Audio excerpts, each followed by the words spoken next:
noches tengan todos ustedes. Una disculpa, se complicó el tráfico en el centro de Guadalajara, hay un tormentón. Hice alrededor de 45 minutos, pero afortunadamente estamos aquí. Agradecemos a todos ustedes su presencia y, como es costumbre, el señor secretario general relatará la forma en que se va a llevar a cabo esta solemne sesión académica. Buenas noches, tengan todos ustedes. Por su venia, señor presidente, este martes 12 de noviembre tenemos la conferencia Una familia en el exilio, Los Juárez en Nueva York, a cargo de nuestro consocio, el licenciado Isaí Hidekel Tejeda Vallejo. Antes de continuar con el orden del día, ruego a todos ustedes ponernos de pie para honrar con un minuto de silencio la memoria de la maestra Luz María Villarreal de Puga, fallecida.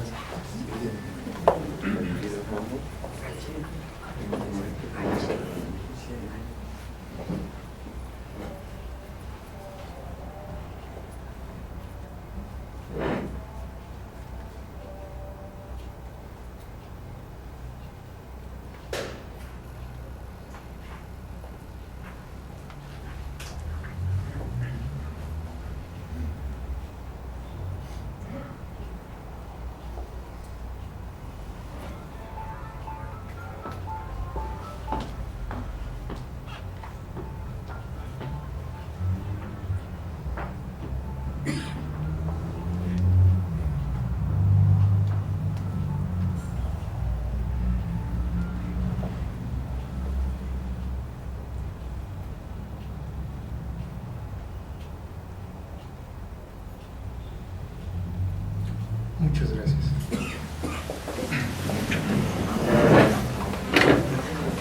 El orden del día de esta noche es el siguiente: apertura de la sesión, presentación del presidium, presentación del conferencista, participación del mismo, entrega de reconocimientos, avisos, invitación a brindis de honor y la clausura.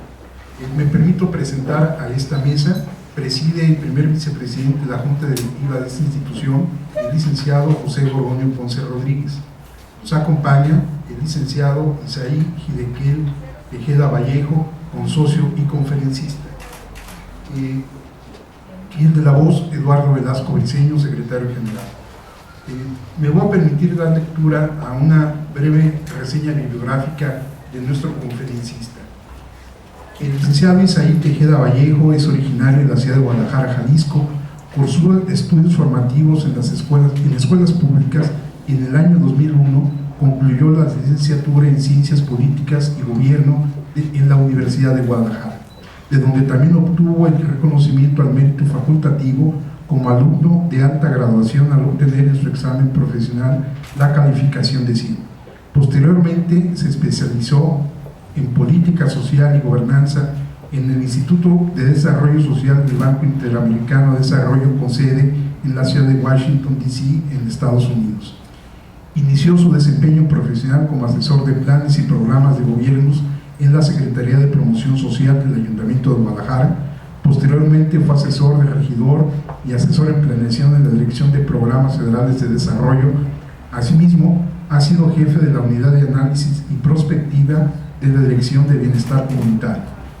Al mismo tiempo que su actividad pública, el licenciado Isaí Tejeda ha desempeñado la docencia como una actividad permanente en diversas escuelas públicas y privadas, como la Universidad de Guadalajara, el ITESO, la Universidad Tecnológica de Guadalajara, la Universidad Enrique Díaz de León y Universidad de Especialidades, impartiendo las asignaturas de Teoría del Estado, Sociología, Historia Sociopolítica de México y Filosofía Política, entre otras. En el año 2010 reeditó la obra escrita por el presidente Benito Juárez en 1867, Manifiesto Justificativo de los Castigos Nacionales en Querétaro, cuya última edición data del año 1904, es decir, después de 106 años de estar en el olvido,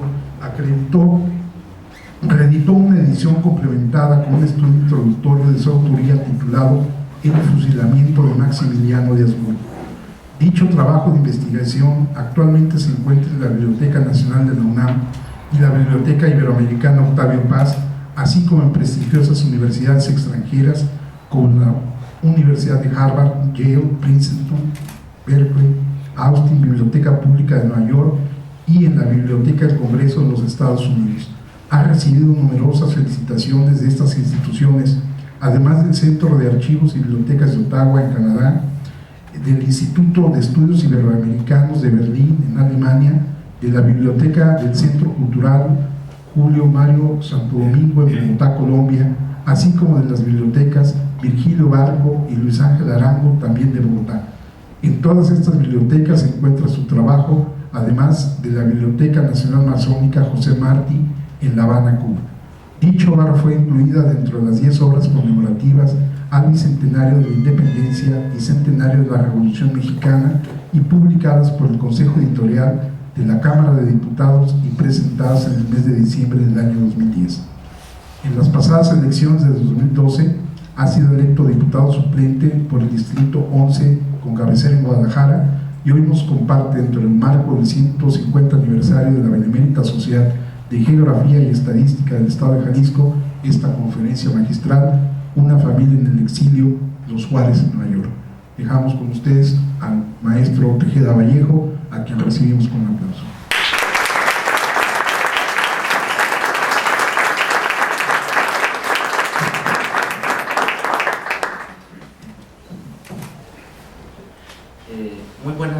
Muy buenas noches tengan. ¿Sí se escucha? Sí. Muy buenas noches tengan todos y cada uno de ustedes. Yo, pues antes de iniciar con este trabajo, quiero agradecer la presencia de todos esta noche. Yo pienso que hay pocas ocasiones en la vida en la que uno puede compartirse con los demás y puede uno compartir ideas, trabajos, sentimientos, expresiones, ideas y opiniones respecto a un tema tan importante y tan significativo como es todo lo relativo a la vida, a la obra y al legado del señor presidente don Benito Juárez.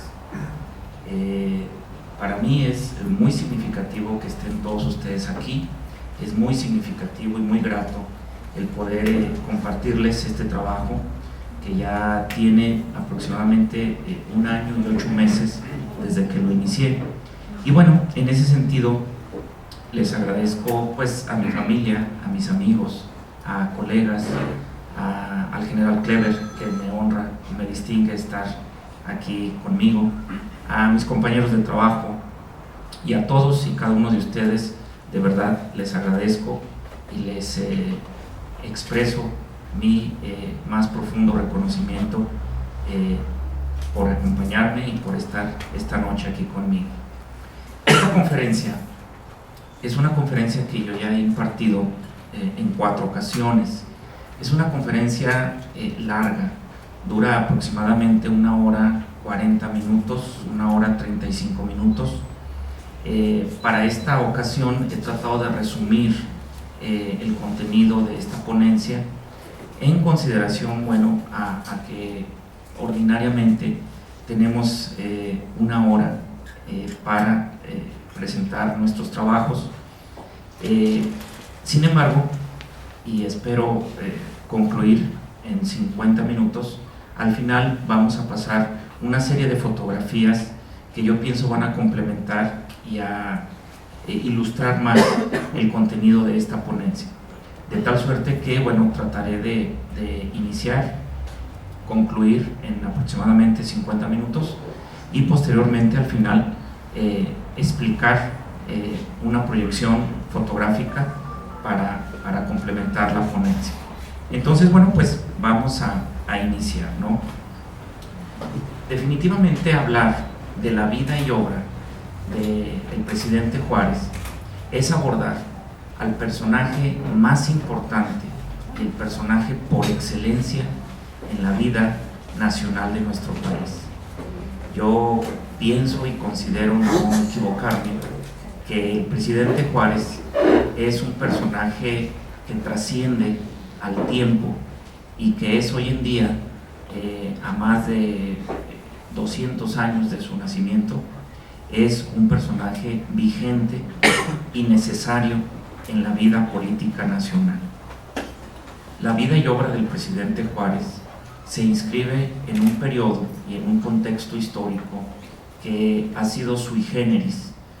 No ha habido otro contexto similar o parecido al que vivió el presidente Juárez, ni antes que él, ni después de él. El actuar, el proceder, las circunstancias tan particulares que le tocó vivir al presidente Juárez y la manera en la cual él pudo salir adelante y tomar decisiones en los momentos tan críticos que tuvo su gobierno, han hecho de él un personaje que trasciende a la vida política nacional, la vida histórica, sociológica, a la interpretación misma de nuestro pasado histórico. De tal suerte que, para su servidor, el personaje por excelencia en la vida política nacional es y sigue siendo el presidente Benito Juárez. Cuando uno aborda alguna etapa histórica concerniente al presidente Juárez, nos encontramos siempre con una pregunta que ha prevalecido durante todos estos años. ¿Quién fue el presidente Benito Juárez? Y la respuesta a veces es tan reducida, y cada que toco este punto yo digo lo mismo. El colectivo nacional registra que fue un pastor de ovejas, un indito que llegó a ser presidente de México, y esa es una respuesta muy mínima, demasiado reducida, muy acotada para la vida, para la obra y para el legado del presidente Juárez. De tal suerte que a los que nos apasiona el tema del presidente Juárez, al estar leyendo los miles de libros que se han escrito en torno a su persona, siempre hay una parte que fue un poco el origen de este trabajo de investigación. Cuando llega Maximiliano y Carlota a invadir nuestro país y establecer el imperio, don Benito Juárez empieza a trasladar su gobierno de manera itinerante, huyendo a varias otras ciudades del país.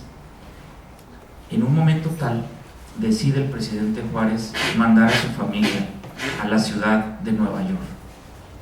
La mayoría de los libros de historia aquí en México pareciera que exilian a la familia del presidente Juárez.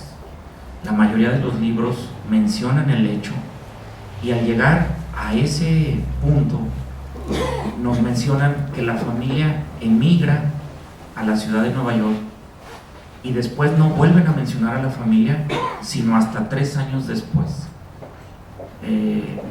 Maximiliano es capturado, es enjuiciado, es fusilado, se restaura el orden constitucional, la república restaurada, y vuelve la familia del presidente Juárez. Parecieran 2 renglones.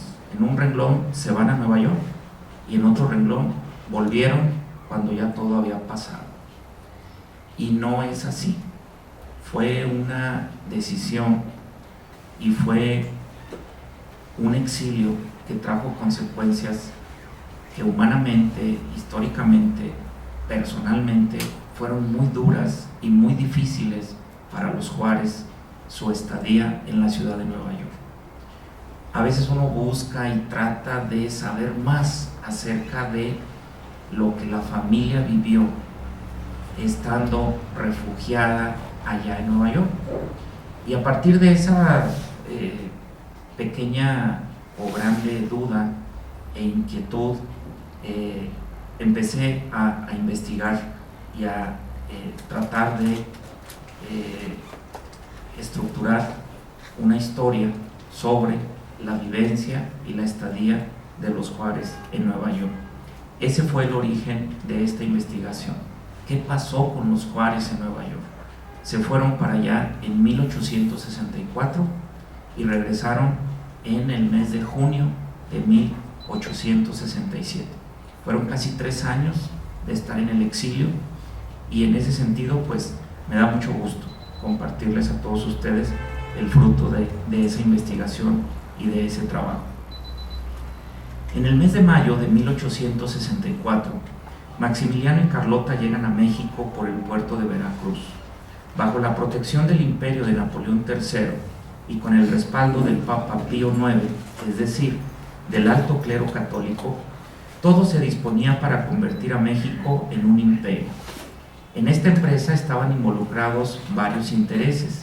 Por una parte, la expansión territorial del imperio francés en América y por otra, la recuperación de privilegios y fueros por parte del clero católico que estaba en contra del gobierno del presidente Juárez.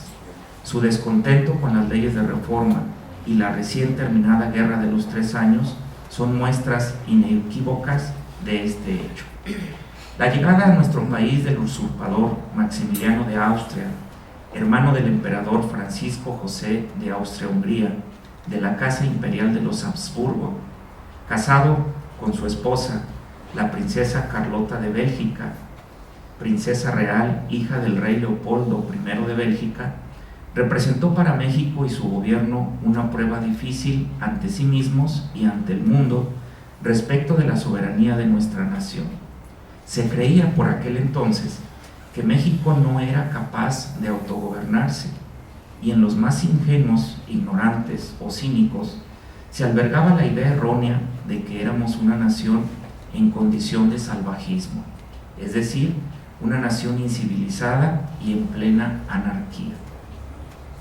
Una vez instalada la corte en la Ciudad de México, Maximiliano inició sus funciones imperiales emitiendo decretos, reales disposiciones, conformando un gabinete de monárquicos e incluso de algunos liberales moderados, pero también emprendió una persecución e hizo guerra en contra del gobierno republicano de don Benito Juárez. Juárez, entonces, trasladó su gobierno a San Luis Potosí, luego a Saltillo, posteriormente lo haría a la ciudad de El Paso, en Chihuahua, y en ese peregrinar giró instrucciones a los gobernadores de los estados a fin de que se preparase la defensa nacional contra el invasor. Su gobierno contaba con un ejército diezmado, desgastado, por aquellas batallas contra el ejército francés. Era un ejército con escasos recursos y muy limitado en su armamento. Don Benito Juárez se replegaba, huía, temía por su vida y la de los suyos, pero no retrocedía. Su temple se fortalecía para seguir en la batalla recia de salvar a nuestra patria.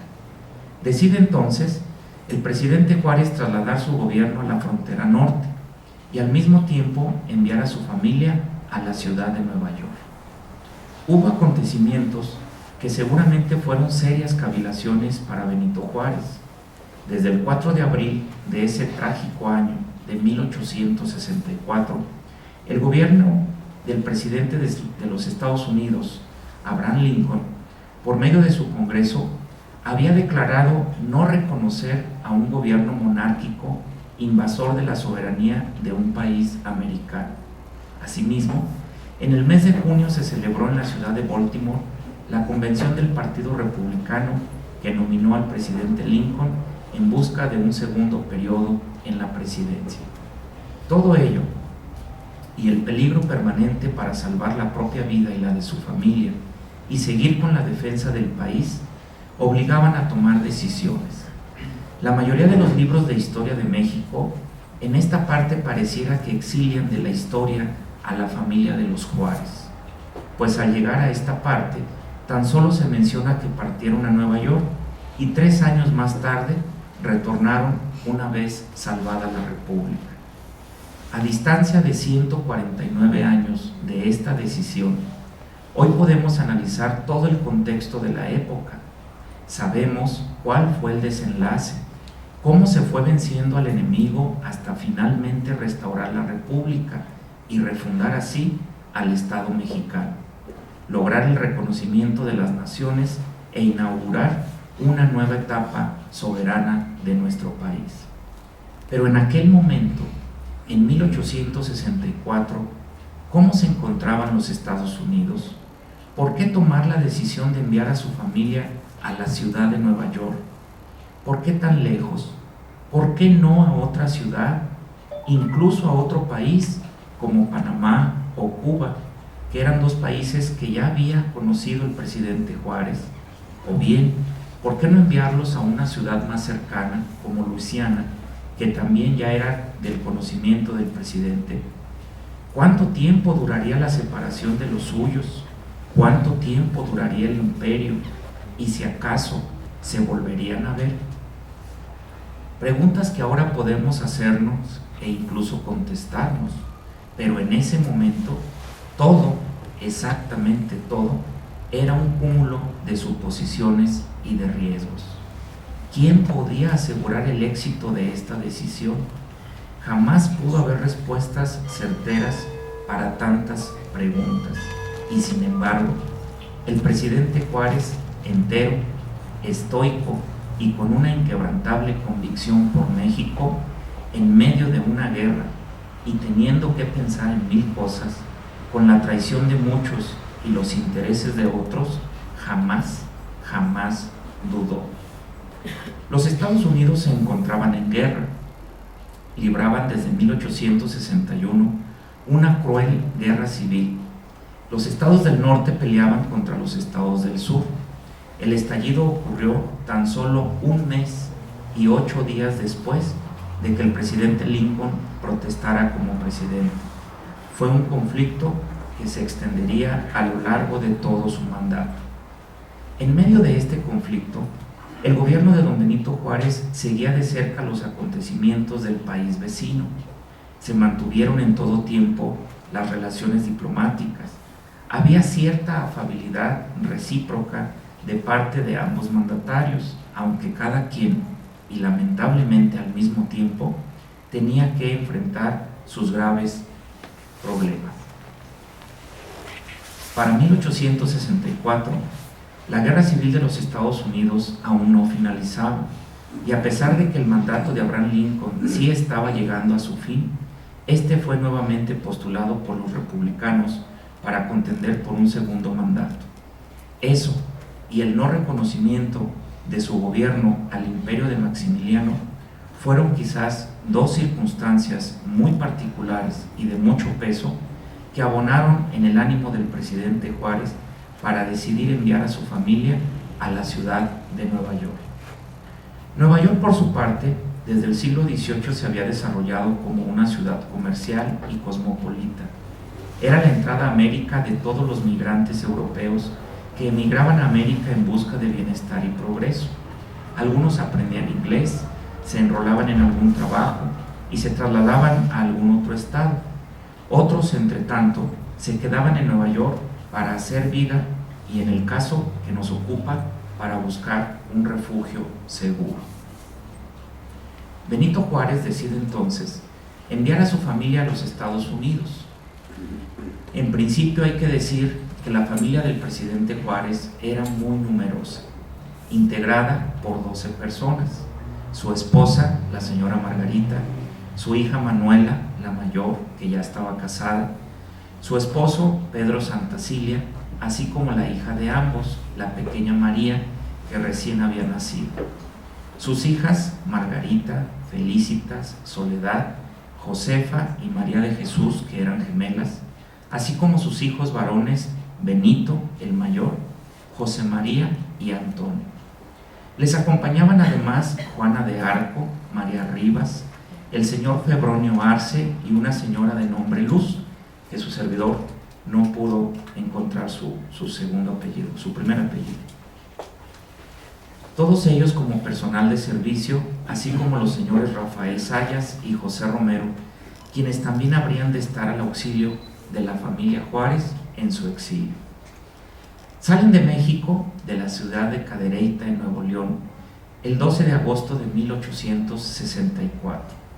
Un viaje de varias semanas en carruajes y posteriormente en tren, con las implicaciones propias de un contingente numeroso, infantes de todas las edades, así como adolescentes, y un matrimonio que recién estaba aprendiendo a ser padres de una recién nacida.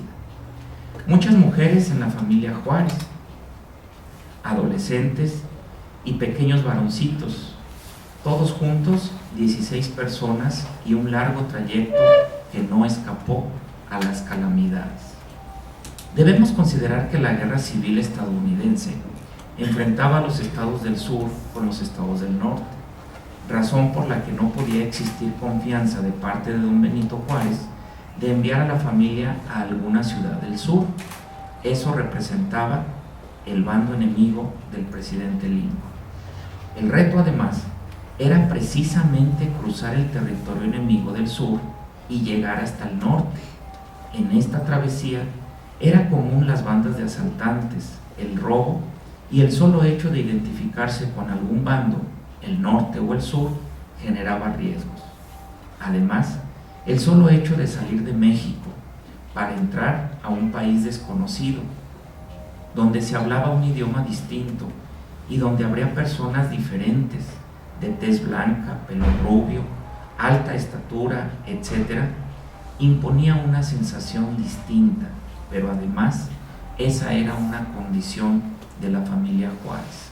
Todos ellos eran ajenos a esa nación, agregando que estaban en un país en guerra, incursionando además por el lado enemigo, y a ello habría que considerar tres aspectos más que son muy importantes. El paisaje urbano o rural no era nada amable.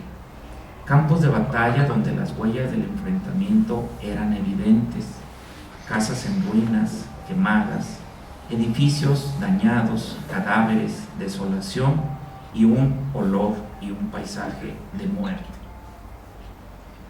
En segundo lugar, por las fechas del trayecto, no es atrevido pensar además que el clima también jugaba un papel importante. Cuando ellos salen de México y parten a la ciudad de Nueva York, era la estación de otoño y el invierno se acercaba. Cada día que la familia Juárez avanzaba en ese peregrinar era también un día menos para encontrarse con el invierno. Y además, como es natural, la parte norte es la parte más fría respecto al sur. Cada día que avanzaban era más frío y cada día era acercarse más al encuentro del invierno. Incluso la llegada de la nieve representaría una experiencia nueva para los Juárez. Recordemos que en la Ciudad de México no nevaba, y menos aún en la ciudad de Oaxaca, de donde eran oriundos. Pero ver nevar a costa de soportar un frío inclemente no era tampoco un contexto amable. El tercer aspecto, quizás, es el más duro. Era el hecho de estar en peligro y saberse que por ello estaban trasladándose a otro país. Una sensación de estar huyendo, de ir en huida, en búsqueda de refugio, de hallar protección. Todo eso, junto, al mismo tiempo, sin saber cuándo y cómo acabaría su situación. Un incidente no menor fue el que experimentaron al enterarse que su equipaje se había perdido en la travesía. Desde ese momento, aún sin llegar a su destino, saber que solo llegarían a esa ciudad desconocida para ellos, con tan solo lo que llevaban puesto, en calidad de refugiados, a un país en guerra, con paisajes en ruina, con frío, huyendo, todo eso, sí, y seguir adelante, no retroceder ni regresar, no quejarse, no exigir, sino continuar. Aguantar, soportar, sin saber qué más pudieran padecer, sin imaginar las desgracias por venir, seguir adelante. Su misión era perseverar y la familia Juárez así lo hizo y lo logró. Llegaron a la ciudad de Nueva York en el mes de octubre de 1864. En México, la lucha por la defensa del país continuaba. El gobierno errante de don Benito Juárez persistía. Salió de Monterrey rumbo a Durango y tocó ahí, por azares del destino, en la población de Nazas, que todavía existe y lleva este nombre, que se llegase a un aniversario más de la independencia de México. En esa pequeña población, el presidente Juárez, de forma discreta pero emotiva, dio el grito y conmemoró nuestra independencia nacional.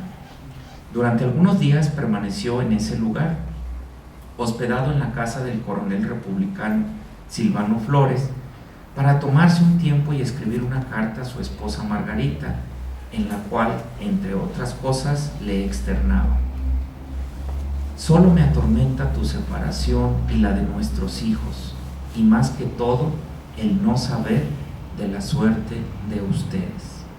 La familia Juárez había salido en el mes de agosto.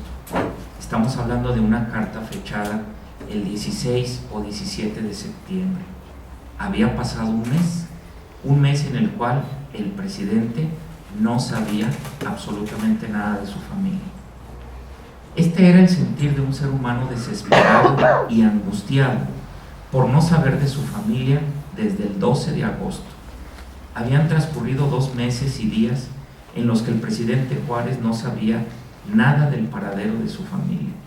No recibía cartas, noticias ni buenas ni malas, y en su desesperación solo podía conservar la esperanza de que estuvieran con bien, pero atormentado por la duda de algún percance, algún secuestro o la fatalidad de la desgracia.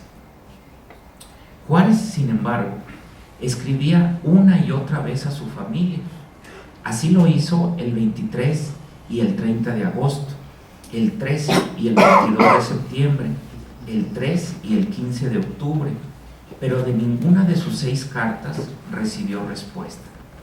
El 14 de noviembre, es decir, un mes más, recibió una carta del embajador de México en los Estados Unidos, don Matías Romero,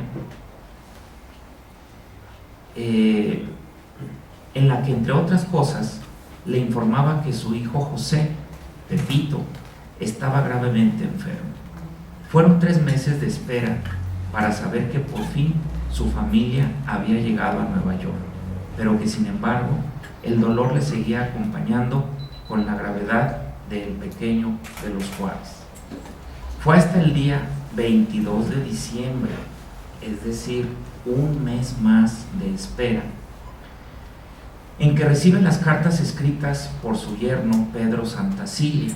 A saber, el presidente Juárez recibió 3 cartas de las ciudades escala en donde habían permanecido en su trayecto: carta de Matamoros, carta de Nueva Orleans y finalmente la última carta, fechada finalmente en la ciudad de Nueva York. Es en esta última, fechada el 9 de octubre, donde se entera que el equipaje de la familia se había extraviado, pero que finalmente todos habían llegado con bien a esa ciudad. Para 1864, la ciudad de Nueva York contaba con 239 años de haber sido fundada. Poco más de 2 siglos desde que los holandeses fundaran Nueva Ámsterdam en 1625, y 40 años más tarde los ingleses le cambiaran su nombre a Nueva York hasta el día de hoy. En aquel año, 1864, Nueva York contaba con cerca de 1.300.000 personas, cifra que día a día variaba, dada la población migrante que de continuo entraba a la ciudad, venidos prácticamente de todo el mundo: holandeses, ingleses, irlandeses, belgas, judíos y chinos, acaso los más famosos y representativos, pero la Gran Manzana ya era una ciudad referente no solo de los Estados Unidos, sino del continente americano. Era la entrada a América y proyectada como una ciudad ideal para el comercio, la competencia, los placeres de la vida y la suerte y la fortuna. Nueva York era una ciudad cosmopolita que atraía al visitante, tanto al migrante en busca del progreso como artistas, diplomáticos, adinerados e intelectuales, hombres influyentes y cercanos al poder. Para la familia de don Benito Juárez, su llegada a Manhattan fue en calidad de refugiados, buscando refugio, auxilio y protección. Se instalaron en el número 208 de la calle 13 Este, y debió ser para ellos un tremendo contraste el paisaje urbano que ante sus ojos se dibujaba y el ritmo de vida de aquella ciudad populosa y tan llamativa. Oriundos los Juárez de la tranquila ciudad de Oaxaca, donde el paisaje urbano era más bien modesto y sencillo, con un ritmo de vida apacible y solo interrumpido por las revueltas armadas y las campanas de los templos católicos, en la ciudad de Oaxaca resaltaban las construcciones coloniales de cantera e incluso casas o residencias de hacendados y poderosos por su amplitud y sus dimensiones, a lo mucho casas o haciendas de 2 pisos, y los edificios más altos eran precisamente las torres de los templos, en donde en el campanar llamaban siempre y todos los días a misa. Nueva York, pues, hasta el día de hoy, Nueva York, pues, representaba para los Juárez un paisaje nuevo que nunca antes habían visto, o siquiera los Juárez podían suponer o haberse imaginado. Nueva York era una ciudad lujosa, cuyo eje central no era, como hoy todos conocemos, la Quinta Avenida, sino que era la calle Broadway, en donde lucían bellísimos aparadores, sedas, joyería, hoteles, teatros, bares, lo mismo que carruajes alados por 2, 4 o hasta 6 caballos, dependiendo de quién iba a bordo. Comerciantes ávidos de cerrar un negocio, mercancías que salían y entraban a los almacenes, personas que caminaban deprisa chocando unos con otros, personas y más personas que visitaban Broadway para comprar, consumir, tener una cita, una reunión, pasear o simplemente ver de todo. Los Juárez se establecieron a tan solo 2 calles de esta avenida, en un barrio con fuerte presencia de migrantes irlandeses, personas altas, blancas, de cabello rubio y pelirrojo, pecosos, de ojos verdes y azules, trabajadores todos ellos que luchaban en la batalla diaria por progresar en tierra americana, personas que eran totalmente diferentes a los Juárez. Ellos jamás habían visto personas así, tan distintas a ellos, en su oriunda Oaxaca, de donde ellos eran oriundos. Las calles de Nueva York estaban perfectamente trazadas, pero además de ese orden de trazo, la altura de sus edificios imponía admiración. Ya desde entonces había rascacielos de la época, edificios, casas de 8 o 9 pisos, pero no solo eso, eran edificios con hasta 2 sótanos, es decir, que los edificios y las construcciones de Nueva York crecían y eran altos hacia arriba y hacia abajo. Contemplar esos edificios con diseños tan elegantes y tan bien definidos, pero además construidos con excelentes materiales, como el edificio de la aduana con poco más de 40 metros de altura y construido de granito, o el Tribunal de Justicia de estilo corintio, pero construido en mármol blanco, es tan solo algunos ejemplos del estilo que ya marcaba a la ciudad de Nueva York. Los templos, por su parte, también eran un adorno elegante para la ciudad, una ciudad que permitía la pluralidad religiosa y en donde no solo había templos católicos como en México, sino que había de diversas iglesias, luteranos, anabaptistas, episcopalianos, metodistas, y muchos de ellos con templos dignos y respetables. En aquellos años se inició la construcción de lo que hoy conocemos como la Catedral de San Patricio, y era un referente el templo de la iglesia anglicana, el Templo de la Trinidad, de estilo gótico y construido con madera y piedra rojiza natural que databan desde el siglo XVII. La ciudad ofrecía a sus residentes y visitantes bellos, muy bellos edificios, elegantes, con excelentes materiales, tiendas, calles bien trazadas, empedradas y también embanquetadas, comodidades urbanas que bien pueden ser incluidas en el concepto de una ciudad moderna. Nueva York contaba con servicios y comodidades de primer nivel.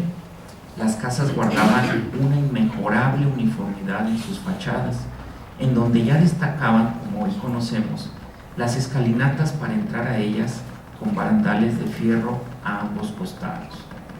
En otros casos, llamaba demasiado la atención el Hotel Quinta Avenida, que hizo fama desde 1859, es decir, 5 años antes de que llegaran los Juárez a habitar la ciudad de Nueva York, pues fue el primer hotel en utilizar elevador.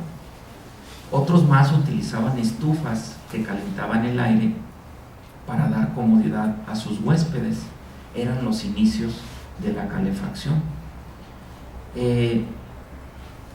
La ciudad contaba además con tranvías que cruzaban sobre rieles las calles, y de estas podemos decir que de noche ofrecían un lindo espectáculo al contar ya con alumbrado eléctrico. Pero además de contar con el alumbrado eléctrico, hay que decir y resaltar que el alumbrado eléctrico era oculto. No había postes ni cableado externo. Se veía el poste con el faro, con luz eléctrica, pero no había cables. Y estamos hablando de la ciudad de Nueva York en 1864. Una bellísima distracción la constituían los parques neoyorquinos. En época de invierno eran verdaderas postales hermosas de la ciudad. La nieve les decoraba perfectamente en armonía con las personas que lucían elegantemente sus ropas de invierno, celebraban la Navidad y esperaban el Año Nuevo. El Central Park fue preinaugurado en el año de 1861. Contaba con lagos semiartificiales, pues pasaba por ahí el río Croton, que posteriormente fue convertido en la presa Croton desde 1837 y que abastecía 2 depósitos en el Parque Central. Estos lagos se congelaban en invierno y eran ideales para ir a patinar y pasar la tarde jugando y divirtiéndose.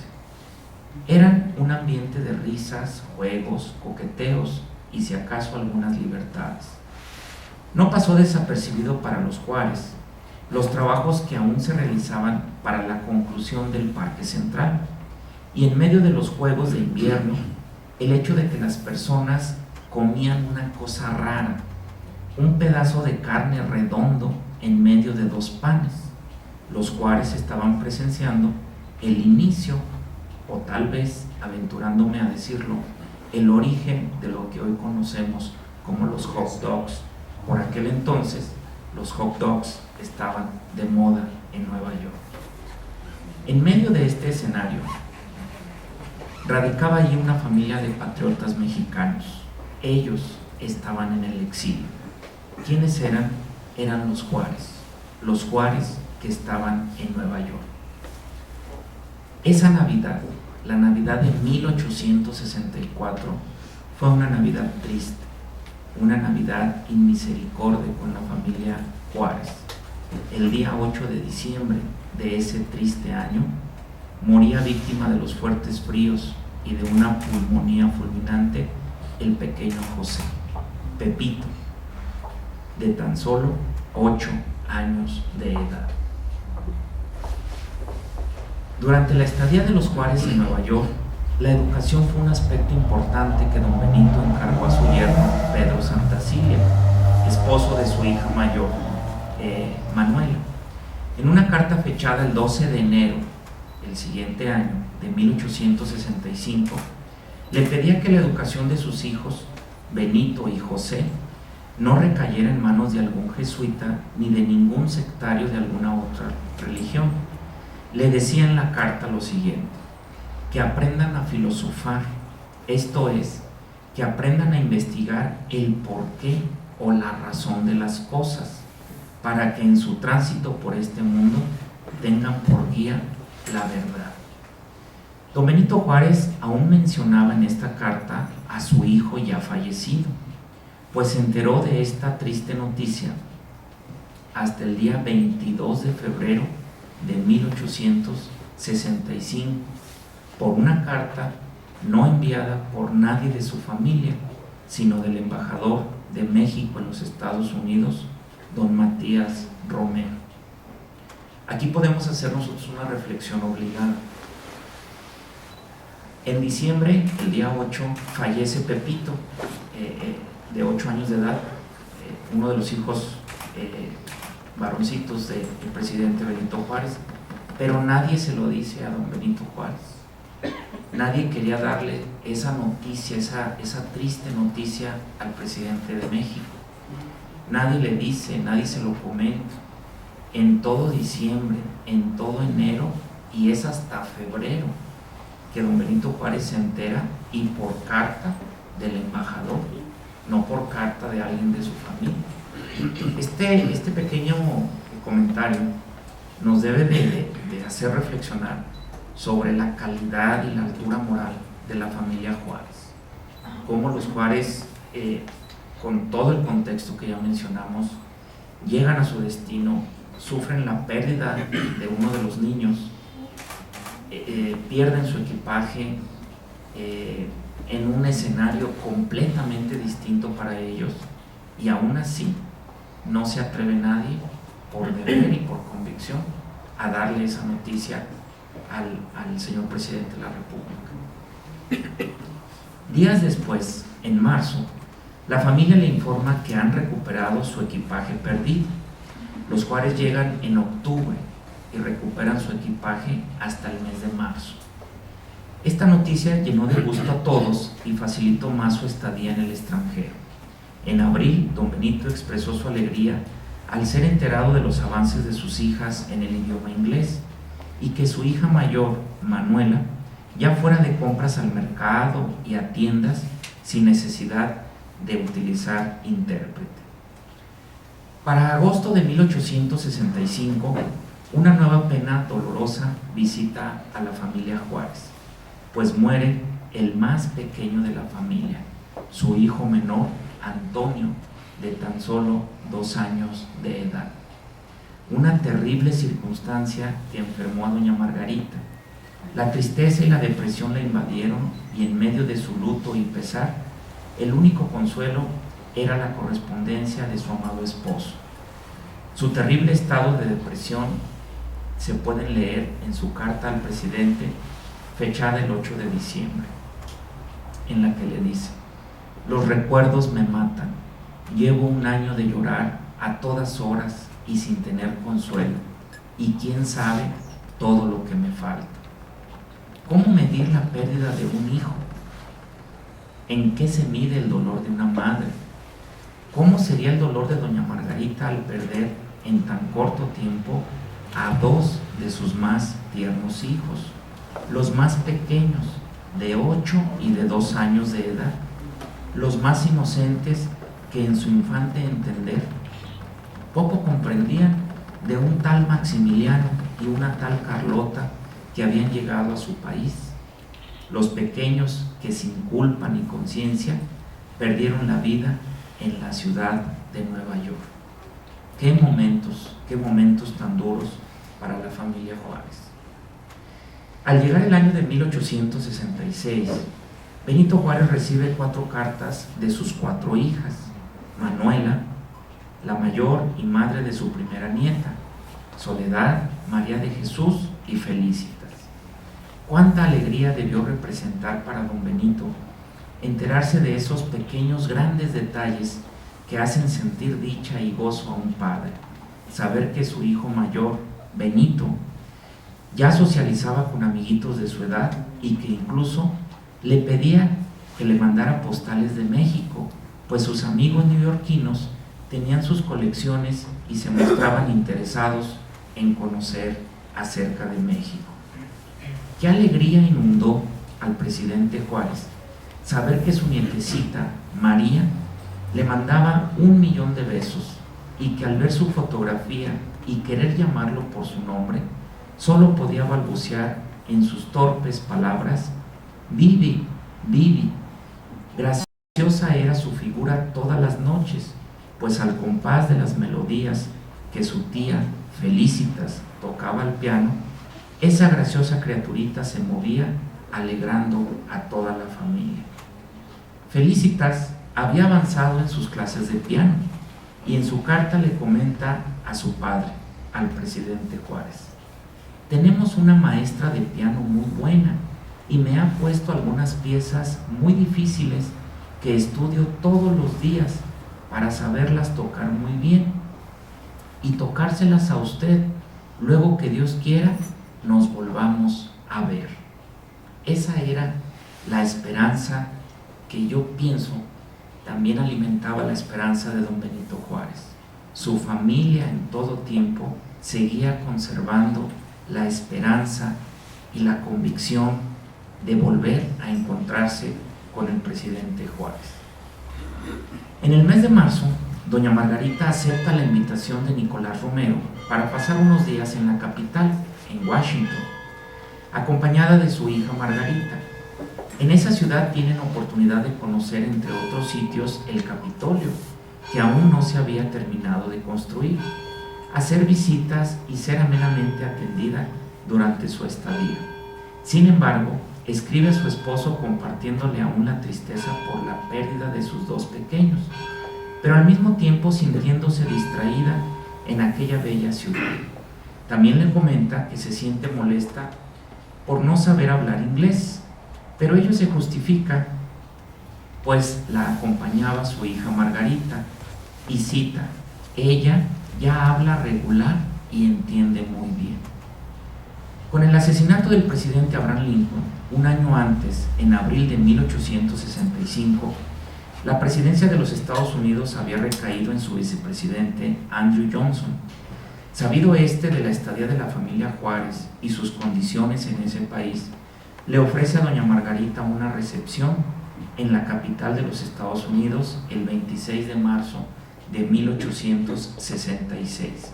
William Henry, a una comida y a conocer las instalaciones de nada más y nada menos el Departamento de Estado del Gobierno de los Estados Unidos. En todos estos acontecimientos, la fiel intérprete de nuestra primera dama fue su hija Margarita. Después de pasar 3 semanas en Washington, doña Margarita y su hija retornan a Nueva York. Al llegar, escribe de inmediato a don Benito Juárez para comentarle una impresión que vale la pena compartirles. El lunes llegué de Washington. Romero no quería que yo regresara, pero procuré venirme pronto. Aquí la familia no piensa sino en confesarse y ayunar y hablar del jubileo, de indulgencias y una porción de beatitudes. La señora, mamá de Matías Romero, es muy buena, y su hermana, pero muy cerradas, creyendo que todos los protestantes se condenan y solo los fanáticos como ellos se van al cielo. Entonces, así era la familia de don Matías Romero. En Nueva York, en ese entonces, vino una epidemia de cólera. Esa enfermedad obligó a la búsqueda de un clima menos recio y más seguro. Obligó entonces a los Juárez a dirigirse a New Rochelle, y desde ahí la comunicación con su familia continuó hasta el final de ese año. Llegó así el 1 de enero de 1867, y en una carta dirigida a su yerno Pedro Santacilia le describe entusiasta que la plaza de Jalisco, Zacatecas y Aguascalientes han sido liberadas y cuyos ejércitos partirán sobre la ciudad de Querétaro, así como la capital, es decir, la Ciudad de México. Sería en la ciudad de Querétaro el 15 de mayo de ese año, donde el emperador Maximiliano sería capturado, sometido a un juicio marcial y finalmente condenado a la pena capital. Fue fusilado el 19 de junio de 1867 en el Cerro de las Campanas en Querétaro. La República con este hecho se había salvado, y ello representaba la mejor noticia para la familia Juárez. La República había sido restaurada y era tiempo de volver a casa. Retornan de la ciudad de Nueva York por ferrocarril. Don Matías Romero los acompañó hasta Baltimore, continuando el viaje solos por Cincinnati y Louisville, donde tomaron un barco de vapor que los transportó por los ríos Ohio y Mississippi hasta arribar a la ciudad de Nueva Orleans. De ahí fueron embarcados en el barco Wilderness, el cual los transportó tranquilamente hasta el puerto de Veracruz, en el que desembarcaron el 9 de junio. Unos días después, en el mes de julio de 1867, se reunirían de nuevo en la Ciudad de México la familia Juárez, doña Margarita y sus hijas, así como el pequeño Benito. Un par de carruajes traía la alegría al presidente Juárez. La familia estaba de vuelta. Sin embargo, también con ellos venían 2 pequeños ataúdes con los cuerpos inertes de 2 de sus hijos muertos por causa de la defensa de la República.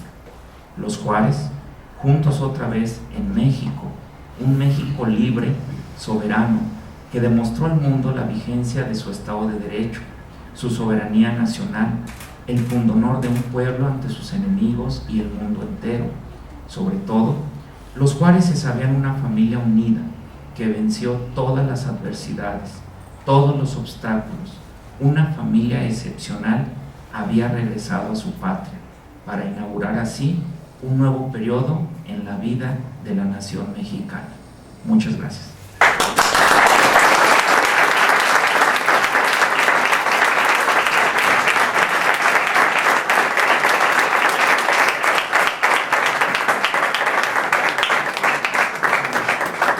Ahora les vamos a proyectar algunas fotografías. Es rápido, nos llevará unos 10 minutos para explicarles un poquito algunas escenas que vamos a proyectar.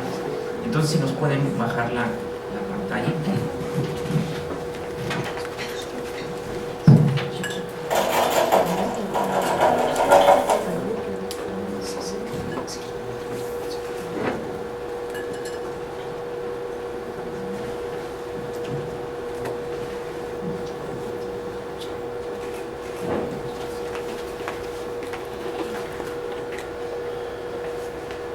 Y bueno, pues vamos a iniciar, ¿no?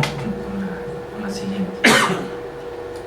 Esta fotografía es una fotografía que a mí me gusta mucho explicar, porque don Benito Juárez se casa con doña Margarita, pero don Benito Juárez es 20 años más grande que doña Margarita.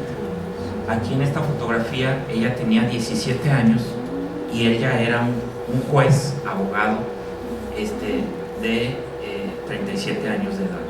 Entonces, esta pudiera ser una fotografía, digámoslo así, de la pareja recién casados, ¿verdad? La siguiente. Esta fotografía es una fotografía de recién casados del emperador Maximiliano y Carlota. Esta fotografía se la toman en el castillo de Miramar y bueno, pues se ve la juventud de ellos. En esta foto ellos tenían 29 y 26 años de edad. Eran también una pareja muy joven. La siguiente. Esta es una litografía que obviamente pues no hay fotografías, pero esta es una escena de cómo pudo haber sido su arribo de la pareja de emperadores aquí al puerto de Veracruz, en México. Como podemos, pues esta escena lo retrata. Estaban la pareja, Maximiliano y Carlota, estaban los barcos con el ejército francés y estaba toda una muchedumbre que les estaba dando pues una calurosa bienvenida, ¿verdad? La siguiente. Esta de igual forma, es una litografía, pero es una litografía que nos revela muchas cosas. Es una litografía en la cual pues se aprecia cómo Maximiliano y Carlota son recibidos en la capital, en la Ciudad de México, y bueno, pues se ponen muchos adornos, muchas flores. En la parte de arriba se puede apreciar la M y la C, que es Maximiliano y Carlota, y en la parte central está la pareja, pero están con el palio de la Iglesia Católica, que únicamente, según el Código de Derecho Canónico de la Iglesia Católica, se le debe de dar al Papa, ¿no? O a autoridades muy altas del clero. Pero ahí está todo un séquito de clérigos que le están entregando la capital al nuevo emperador, ¿verdad? Está la muchedumbre, obviamente huestes del Partido Conservador, y está por ahí expresiones de bienvenida, ¿no? Les lanzan pétalos, flores, en fin. Y esta es una litografía pues que nos revela mucho como esa escena, ¿no? Una escena en la cual se le están entregando la ciudad. La siguiente.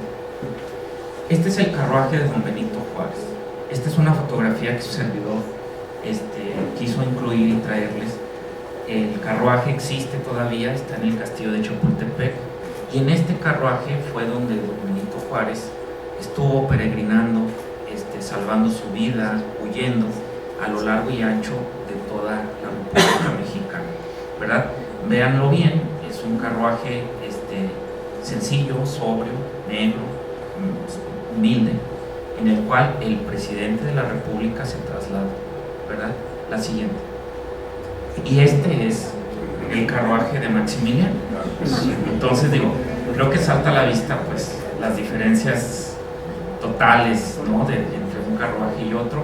Este era el carruaje imperial de Su Alteza Imperial Maximiliano I de México, ¿no? Entonces al fondo se ve una pintura, ¿verdad? Donde está Maximiliano montado en su caballo, ¿verdad? Pero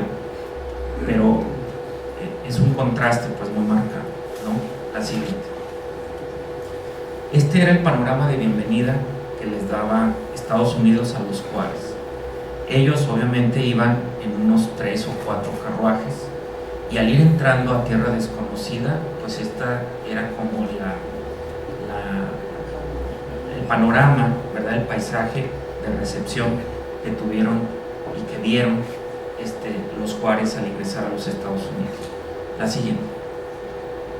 Esta era una ciudad pues en guerra, era un país en guerra, ¿no? Era un país ya con los estragos de una guerra muy dura, muy difícil. La siguiente. Estas eran pequeñas, pues no sé, fuertes que existían, donde había pues balas, había algunas personas custodiando a las entradas y a las salidas de las ciudades. Había ciudades grandes, muy famosas, pero había también pequeñas poblaciones, y esta es una de ellas, ¿verdad? La siguiente. Como podemos apreciar, este es un fuerte de la ciudad de Washington. Cuando ellos llegaron a Washington, pues imagínense, entran por el sur, y del sur hasta Washington pasaron días, varios días. Llegan a la capital y ellos siguen viendo que está el paisaje así en ruinas, deteriorado, bombardeado, destruido, y esta ya era pues la capital, ¿verdad? Washington. La siguiente. Esta era la ciudad de Washington. Allá atrás se ve que todavía están construyendo la cúpula. Y bueno, esta es una bonita fachada, pues en la anterior fotografía se ven estas 2 torres de este templo. Pues los Juárez jamás habían visto un templo de estas dimensiones, de esta altura y con este estilo, ¿verdad? Incluso pues llama la atención ver cómo estaba en construcción la cúpula del edificio del Congreso, ¿verdad? La siguiente. Estas son construcciones que los Juárez pues jamás habían visto. Estos templos no existieron pues en Oaxaca, ¿verdad? La siguiente. Hasta ahí. Aquí vamos a ver, este es el mapa de Nueva York en 1865, ¿verdad? Así estaba Nueva York. Y bueno, podemos ver en esta parte de aquí el barrio de Williamsburg, que es el barrio judío por excelencia, por antonomasia en Nueva York. Y bueno, ya desde aquel entonces ya los judíos ya estaban urbanizando esa parte, como lo han hecho pues hasta el día de hoy. Es un sector de la ciudad muy muy característico. En esta parte de aquí está Brooklyn, y este pedacito que se ve aquí era el cementerio. Cuando fallecen los hijos del presidente Juárez, ellos son sepultados aquí en Brooklyn, no en Manhattan, y cuando regresan a México exhuman sus cuerpecitos, sus cadáveres, y ya los retornan a nuestro país, ¿verdad? La familia Juárez, como ya lo mencioné, otro clic, se instala en el número 208 de la calle 13 Este, ¿verdad? Otro clic. Y es exactamente allí donde apunta la flecha. Allí es el punto exacto donde vivían los Juárez, ¿verdad? Por ahí se ve una línea que baja pues a la Y. Esa línea es la calle de Broadway, y a 2 cuadras allí es donde llegaron los Juárez, que era pues un sector irlandés, ¿verdad? La siguiente. Esta es una fotografía bien bonita, que a mí me gusta mucho, de la ciudad de Nueva York. Nueva York ya desde aquel entonces, era una ciudad alta, era una ciudad con escalinatas y barandales para ingresar a ella, era una ciudad que tenía calles bien trazadas y banquetas bien trazadas, y aquí se ve este faro de la luz eléctrica, pero era la luz oculta, ¿verdad? O sea, aquí en Guadalajara pues tenemos quién sabe cuántos años y todavía no tenemos el gusto de que en nuestras calles no se vean los cables y los postes, ¿no? Pues Nueva York, miren, todos los años que nos lleva de ventaja. Y si se pueden fijar, pues todas las casas, estos no eran edificios comerciales, aquí es donde vivía la gente, o sea, eran las casas de las personas, y eran edificios ya de 1, 2, 3, 4 pisos, ¿verdad? Y más altos. Pero esta panorámica urbana nos da idea pues de ese trazo tan moderno pues para la época. La siguiente. Vean estas fachadas. Son fachadas hermosas, pues, casas perfectamente bien hechas. Y bueno, pues el transporte en caballo y lo que sea, pero qué bonitas fachadas. Esto nunca lo habían visto los Juárez en Oaxaca ni en México, jamás. Ese es un panorama muy distinto de donde ellos venían. La siguiente.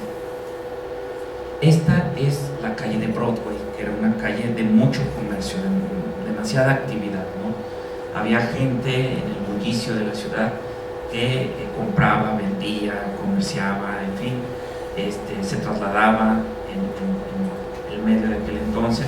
Cómo vestía la gente, eran ropas muy elegantes de invierno. Y yo nuevamente quiero destacar lo alto de los edificios. Eran edificios pues de 5 o 6 pisos o más, ¿verdad? Es difícil, o sea, para mí fue muy difícil encontrar fotografías urbanas de la época. Hay mucha fotografía de la guerra civil, pero pues en todas están soldados, fuertes, balas, ruinas, pero de la ciudad así, en la vida pues de la ciudad, sí fue algo complicado, ¿no? La siguiente. Esta es otra toma de la ciudad de Broadway. Todo este bullicio, todo este gentío de gente en sus actividades, pues obviamente los Juárez estaban en otra ciudad, en otro contexto totalmente distinto, ¿verdad? La siguiente. Esta es la ciudad de Nueva York, Broadway, y vean, ¿verdad?, los edificios. Todos los pisos, el trazo de la ciudad perfectamente trazado, los medios de transporte, pues son escenas pues que nos pueden revelar muchas cosas. La siguiente. Esta es la Catedral de San Patricio, que se estaba construyendo. Los que no ubiquen muy bien pues esta catedral, aquí se casó Thalía con Tony Motola, muy famosa pues, por eso, pero en aquel entonces, bueno, pues la construcción la debieron de haber visto los Juárez, ¿no? En aquel entonces. La siguiente. Este es el Hotel Quinta Avenida. Es el hotel que ya tenía elevador en 1865. Para los Juárez, o sea, es que era una cosa increíble, pues, o sea, y ese cuartito que es, pues es el elevador. Tú te subes, te encierras y te sube, ¿no? Obviamente tenía calefacción y era pues un hotel para gente muy rica, lo más fino y refinado y poderoso y adinerado que llegaban a Nueva York, pues esperaban aquí. La siguiente. Esta no es una fotografía, esta es una pintura de John O'Brien, que la pintó en 1876 y es, bueno, patinando en el Central Park, ¿no? Es una escena de invierno muy bonita, como yo lo dije en la ponencia, es una postal realmente, y es una escena que nos da idea de cómo eran las navidades o los inviernos en el Central Park. La siguiente. Esta es una fotografía muy bonita y muy tierna, ¿verdad? Este es el hijo Benito, el único que sobrevivió al invierno de Nueva York. El niño que está en medio es José María, Pepito. Y las dos niñas que están a los lados son las gemelas. Y bueno, a mí me llama la atención porque los niños están agarrados de las manos. O sea, son hermanitos, pues, entonces están agarrados de las manos. Y las niñas que son gemelas están vestidas con un vestidito de la misma tela. Entonces es una fotografía, pues, que a mí me enternece mucho, se me hace muy, muy bonita, ¿no? El niño que fallece el 8 de diciembre es el niño que está en medio. La siguiente. Este es el niño, esta fotografía es de Nueva York y este es el niño que fallece, ¿verdad? Se dice que don Benito Juárez sufrió mucho, demasiado, porque decía que él había notado en Pepito una inteligencia muy precoz. Era un niño, pues, muy inteligente y pues lamentablemente fallece a los 8 años, ¿verdad? La siguiente. Este es el segundo hijo del presidente Juárez que fallece, que es Antonio. Entonces el niño lo alcanzan, pues, a fotografiar, y esta es casi la única fotografía que pienso yo existe, no sé, del niño a los 2 añitos que fallece por el frío. La siguiente. Esta es la cara el rostro de Benito, el que sí sobrevivió.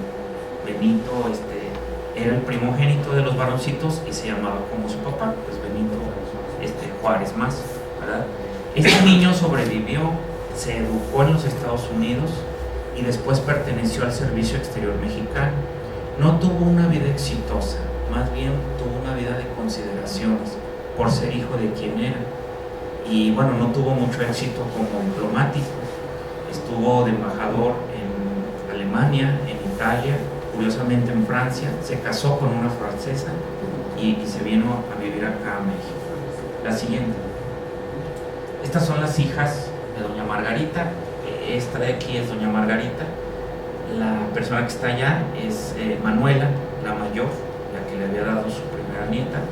Y las dos son, una de ellas, pues, es Felicita, y son las hijas, y la otra es Margarita, que la acompañó a Washington, que sabía inglés.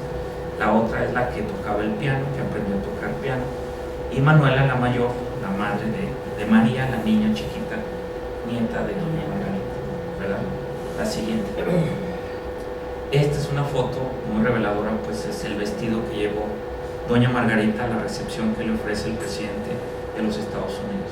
Esta es una fotografía tomada en Washington y bueno, pues los periódicos resaltaron, fue una noticia, pues, cómo iba la primera dama de México a esa recepción. Entonces, bueno, pues es un vestido, pienso yo, bastante elegante, de buen ver, ¿verdad? La siguiente. Estos son los Juárez, ya una vez instalados en México. Benito, el sobreviviente, ya grandecito, ahí tenía como unos 16 años, y sus hermanas todavía solteras, ¿verdad? La siguiente. Benito, pues, practicando, pues, equitación, y bueno, aquí está años después como diplomático del Servicio Exterior de México en Europa. La siguiente. Esta es la casa actualmente que está en Nueva York. Esta marquesina que ustedes ven aquí, verdecita, es el número 208 y actualmente asiste al edificio en Nueva York. Esta es la entrada y bueno, el árbol nos tapa, pues, pero está una placa donde viene la reseña de que ahí vivió la primera dama, doña Margarita Maza de Juárez, ¿no? La siguiente. Esta es otra toma, pues, ¿verdad? Es el número 208 y estas son las placas. Bueno, están de este lado, les digo, pero como no se ve, están puestas, pues, para que las podamos leer, ¿verdad? Y un retrato muy conocido de doña Margarita, pero la anterior es como está actualmente, ¿verdad? Así está actualmente hoy en día en Nueva York. La siguiente. Esta es la tumba ya, donde descansan los restos de la familia Juárez.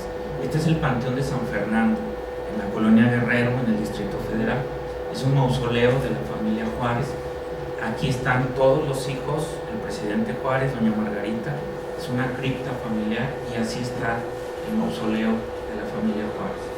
La siguiente, este es pues el lugar donde descansan los restos del presidente Juárez, y bueno, la escultura que la corona es la patria, es una mujer llorando al cielo, viendo al cielo y llorando, y es la patria llorando a Juárez, ¿verdad? Eso representa. La siguiente, esta foto a mí me gusta explicarla mucho. En el año 2010, como por ahí se mencionó, publiqué una reedición de un libro que escribió Benito Juárez y que tenía pues nada más 106 años de estar en el olvido. Entonces yo rescato el texto, hago una reedición, lo presento, me entrevistan en Canal 7, en Canal 8, en Mural y en Reforma, y en la Ciudad de México ven la noticia los descendientes de don Benito Juárez. Y entonces, desde el año 2010, yo tengo la fortuna de contar con la amistad del señor Antonio Sánchez Juárez y su familia.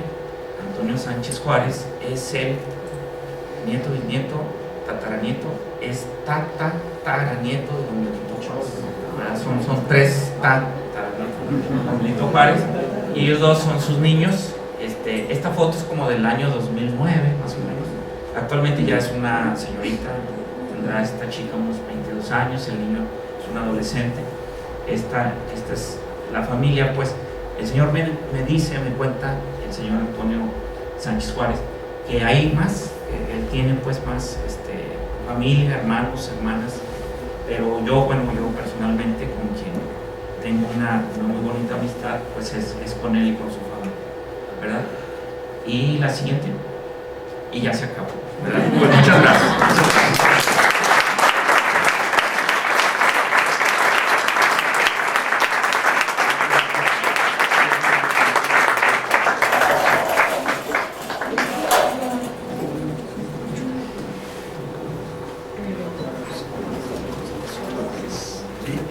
Agradecemos muy cumplidamente al licenciado Isaí Gidequel Tejeda Vallejo por esta magnífica conferencia, y ahora solicitamos al licenciado José Borgoño Ponce Rodríguez haga la entrega del reconocimiento. Pues sí, con muchísimo gusto. Después de escuchar, como dijo nuestro conferencista, se alcanza uno a enternecer, porque estar lejos de la familia es muy difícil. Bien, como es costumbre, esta benemérita Sociedad de Geografía Estadística del Estado de Jalisco, institución científica y cultural instalada en Jalisco el 27 de septiembre de 1864, otorga el presente reconocimiento al licenciado Isaí Gidequel Tejeda Vallejo por su participación en las actividades organizadas por esta institución con la conferencia Una familia en el exilio, los Juárez en Nueva York, misma que se llevó a cabo en las instalaciones de nuestra casa sede, cumpliendo así con el compromiso de presentar un trabajo anual y con el objetivo fundamental de esta benemérita institución, que desde su fundación ha sido el estudio y la divulgación de la ciencia y de la cultura. Y antes de entregar el reconocimiento, esta venera fue instituida precisamente con la autorización del presidente Juárez y con los colores nacionales, y la llevamos con mucho respeto y con mucho cariño. Licenciado, pues felicidades.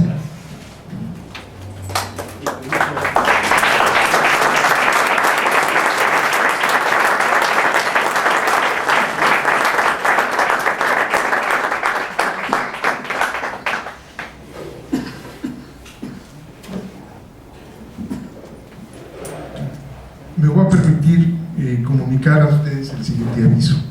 El martes 19 a las 20 horas tenemos el trabajo de ingreso del licenciado Samuel Gómez Luna Cortés titulado El existencialismo en la obra del poeta Alfredo R. Plasencia.